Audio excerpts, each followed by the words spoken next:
You could be a someone.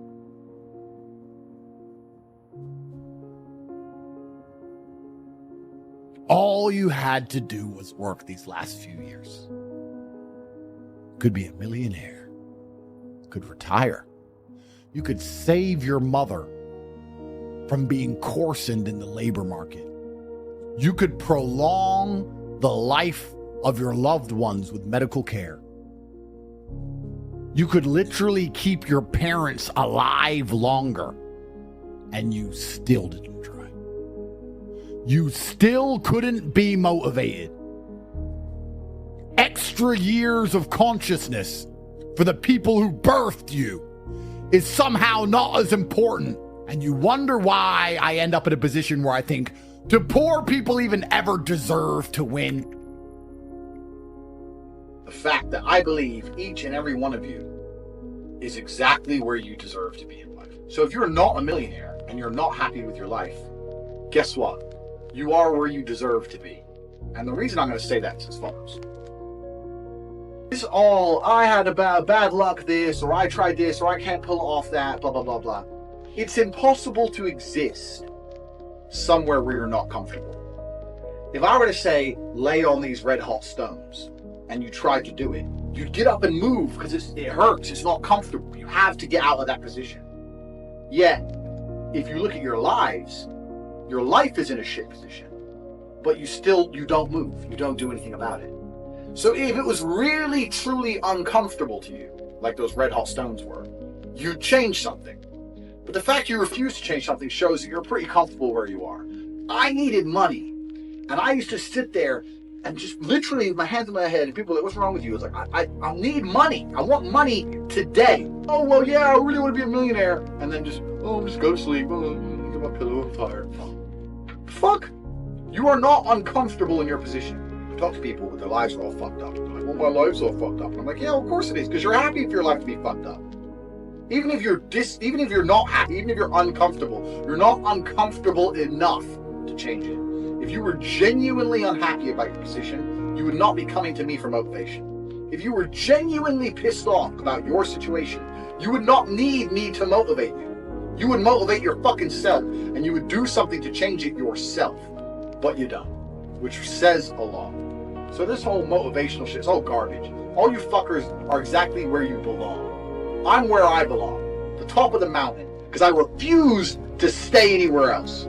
They're beyond saving because they're the worst thing you can possibly be, which is a quitter. Being a quitter is the worst thing you could possibly be.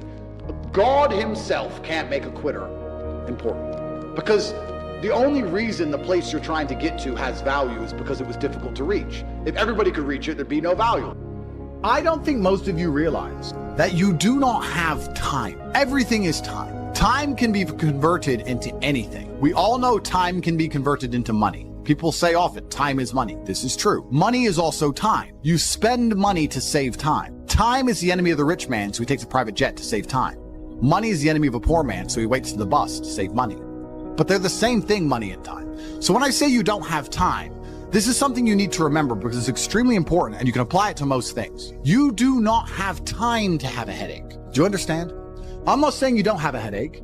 I'm not saying your head doesn't hurt, but you don't have time for it to affect your life. You do not have the waking hours. You are being outcompeted and crushed by people who are more powerful and more connected than you'll possibly ever be, by people who know things you do not know. You do not have time to have a headache. It's simply not acceptable. How do you perform when you have headaches is a stupid question. The fact you've even framed it in that way shows that you don't understand the world. I'll give you another example. You don't have time to argue with your woman.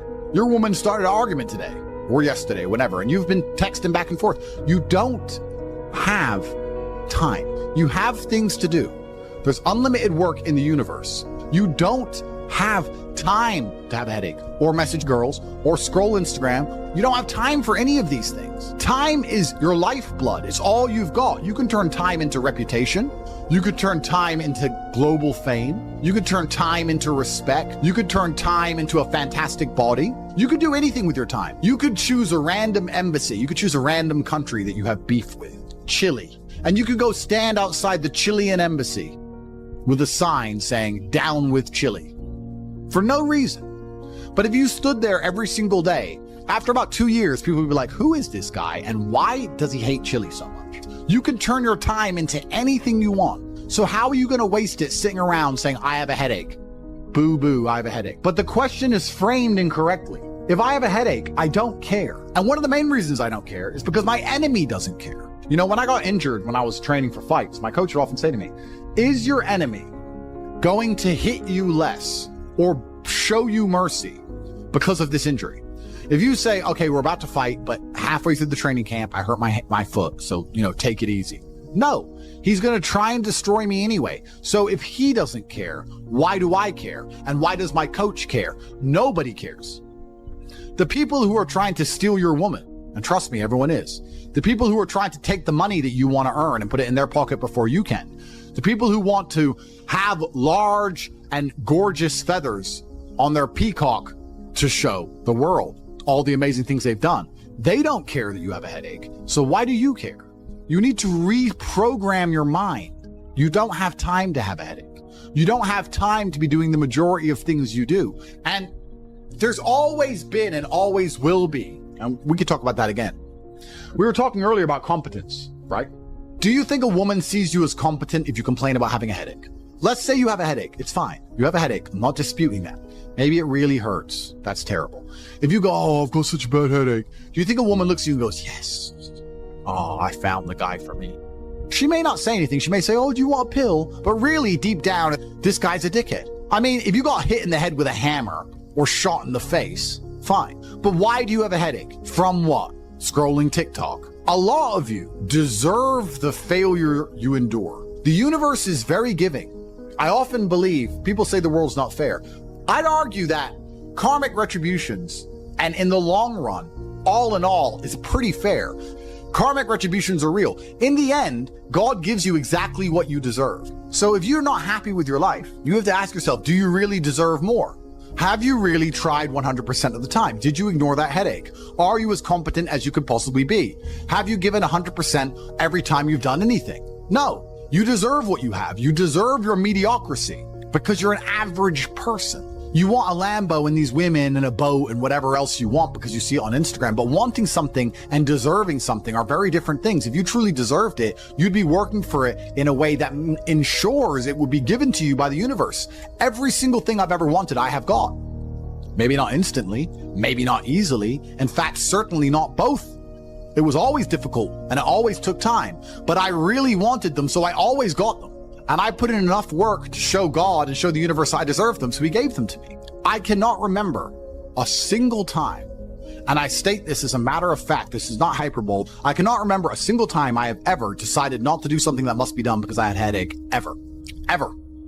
It is easier if you enjoy it, because you do not struggle with lack of motivation or lack of interest.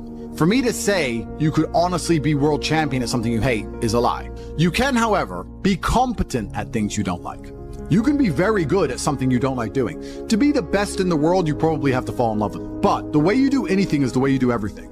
And you can fall in love with the idea of being good in general. So anything I do, I don't want to be bad at. I either don't do it or I try my very best all the time to become extremely good at it. I don't see the point in doing anything and being mediocre or being bad at it. What's the point? If I'm going to speak on podcasts, I want to be good at it. Anything I'm going to do, I want to be good at. Now, you should have enough respect for yourself that you're prepared to always put in the effort to give your best 100% because it is a habit. You should always give your best to anything you do. When you pick up a video game, you should give your best. When you drive a car, you should attempt to drive as efficiently as possible, using the brake as little as possible to not waste fuel, to make sure there's no close calls, no sudden braking. Most of you are just getting in your car and driving like a jackass from point A to point B, not trying to actually go, you know what, let me drive and pretend I have the queen in the back seat and I can't even brake suddenly.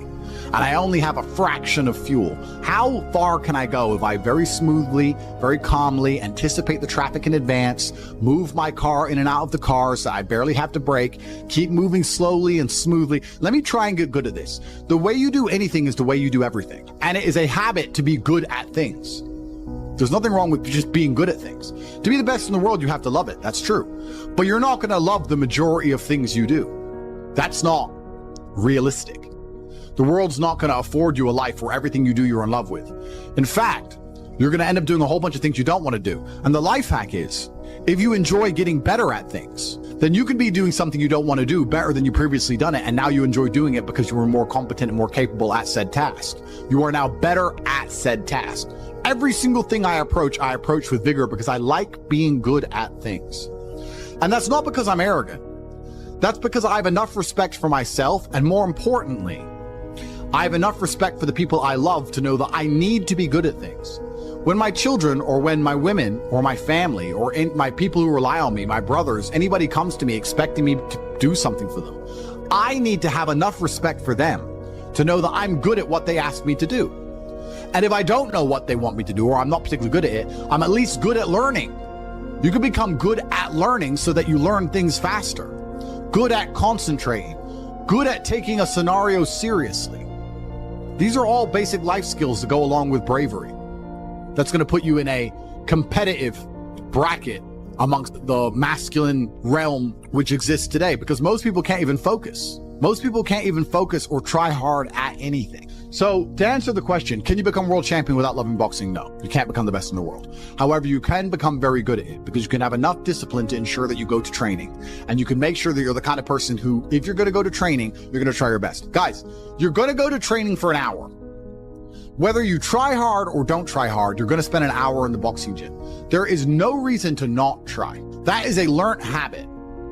And what you often find with people who need to be motivated into things, because they're not disciplined enough to do things and not disciplined enough to do things properly, they'll go and say, I went to boxing training, as if that's all that it's about. It's not about going to the training. It's about trying hard in the training. It's about giving it your all.